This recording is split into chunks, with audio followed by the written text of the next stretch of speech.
Sejam bem-vindos e vamos então a mais um estudo bíblico nesse exato momento. O que é desejos da carne segundo a Bíblia? Vamos ler Gálatas 5, verso 24. E os que são de Cristo crucificaram a carne com suas paixões e concupiscências. Então Gálatas capítulo 5, verso 24 diz apenas crucificou. Os que são de Cristo crucificaram, mas não se livrou dela. A pessoa se converte, mas a carne não. Primeiro temos que entender o que significa carne na Bíblia. Está relacionado com a natureza humana. Todo ser humano tem a natureza carnal na sua essência, na sua natureza. A sua natureza é carnal, na sua essência. Natureza carnal que herdou de Adão. Romanos 7, verso 18, Paulo disse: porque eu bem sei que em mim, isto é, na minha carne, não habita bem algum. Na minha carne, ou seja, na nossa, na de todo ser humano, na carne não habita nenhum bem. Davi disse no Salmo 51, verso 5, eis que em iniquidade eu fui formado, e em pecado me concebeu a minha mãe. Pronto, Davi reconheceu que nasceu com a natureza do pecado.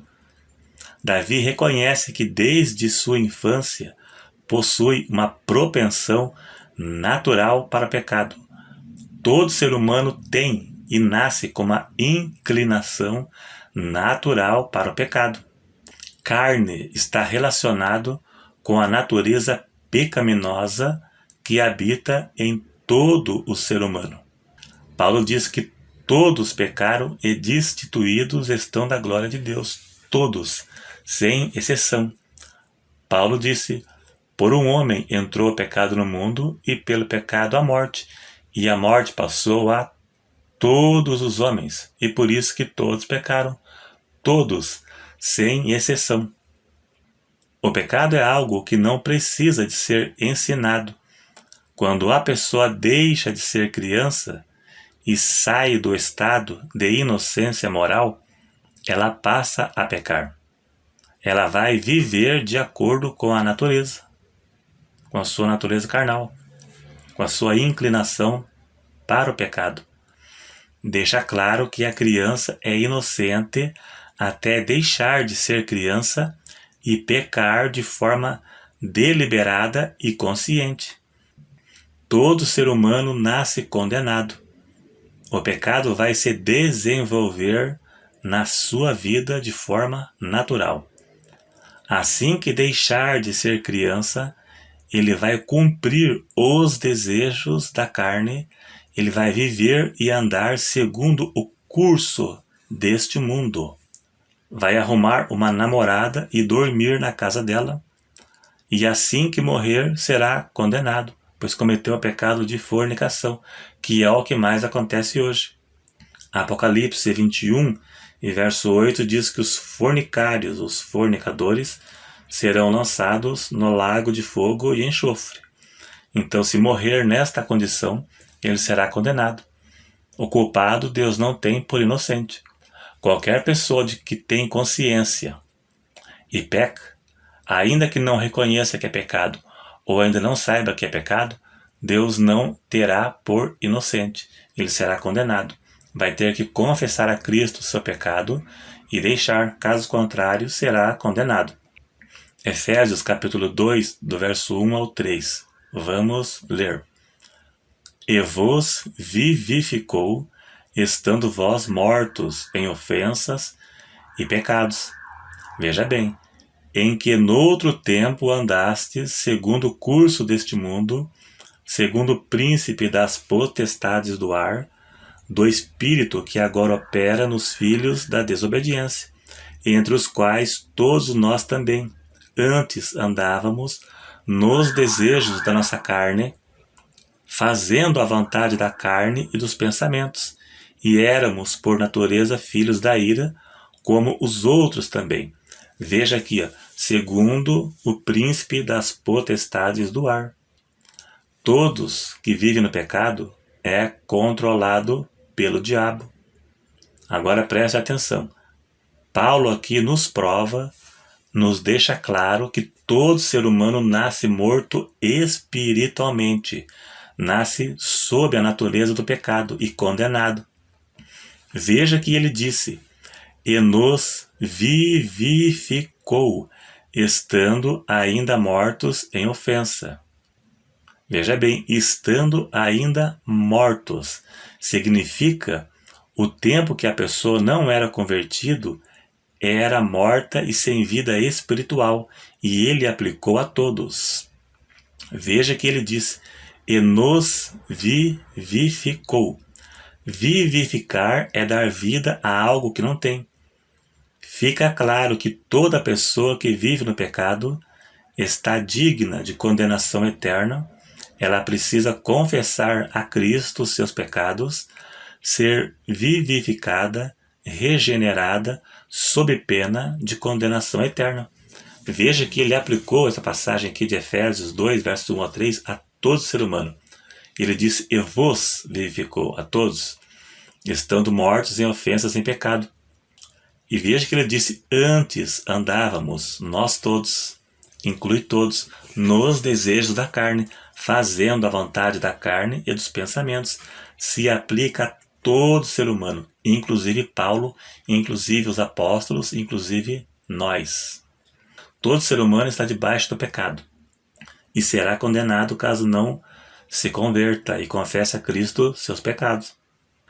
Veja que no verso 3 ele disse no plural, se referindo a todos, entre os quais todos nós também antes andávamos nos desejos da nossa carne, fazendo a vontade da carne e dos pensamentos, se aplica a todos. A natureza do ser humano é carnal, com suas inclinações naturais, por sexo, pornografia, cobiça, invejas. Mas viver segundo a carne é outra coisa. Todo ser humano tem uma inclinação natural por coisas da carne, principalmente coisas relacionadas a sexo. Mas viver no pecado é uma coisa. Pecar é uma coisa. E viver no pecado é outra coisa.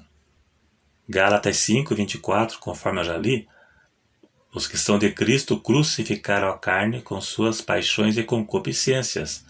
Concupiscência significa cobiça de bens materiais e anelo por prazeres sexuais. É um desejo desordenado, fora do comum, pecaminoso. Romanos 8, verso 13, Paulo disse, porque se viverdes segundo a carne, morrereis. Morrereis.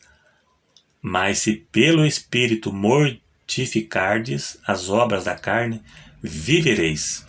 Veja que esse versículo está vinculado ao de Gálatas, conforme eu já li, capítulo 5, verso 24. Se viverdes segundo a carne, morrereis. Ou seja, se andares segundo a sua natureza carnal, que todo ser humano tem, vai morrer.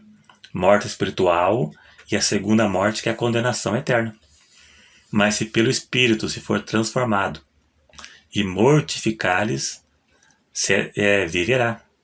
Gálatas 5, versos 16 e 17 também está em conexão, está em harmonia com estes que eu já citei. Paulo diz, digo, porém, andai em espírito e não cumprireis a concupiscência da carne. Pronto. Se andar em espírito, não vai andar segundo a carne, ou um ou outro. É como diz, dois corpos não ocupam o mesmo espaço. Ou vive na carne, ou vive no espírito.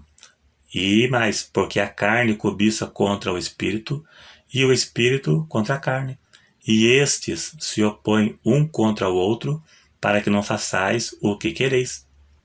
Aqui mostra o conflito carne versus espírito, que o cristão vai enfrentar para toda a sua vida. Deus liberta do pecado, mas não da presença do pecado. Só ficará livre na ressurreição do corpo, na eternidade. Mas enquanto viver nessa carne, ele será tentado. Se ele se ceder, será condenado. Então, algumas verdades práticas para encerrar o vídeo. A pessoa se converte, mas a carne não. Crucificar a carne não significa que a pessoa ficará imune ao pecado. Ela vai apenas se abster da prática do pecado. Todo ser humano tem uma inclinação natural para o pecado. Todo ser humano precisa confessar a Cristo seus pecados sob pena de condenação eterna. Romanos 10, verso 9 e 10 para encerrar. A saber, se com a tua boca confessares ao Senhor Jesus e em teu coração creres que Deus o ressuscitou dos mortos, serás salvo. Visto que com o coração se crê para a justiça e com a boca se faz confissão para a salvação. Pronto. Esse é o dever de todo ser humano, confessar a Cristo seus pecados para que seja salvo. Caso contrário, será condenado. É isso aí então. Se você gostou, clique em gostei, se inscreva se não for inscrito e até o próximo.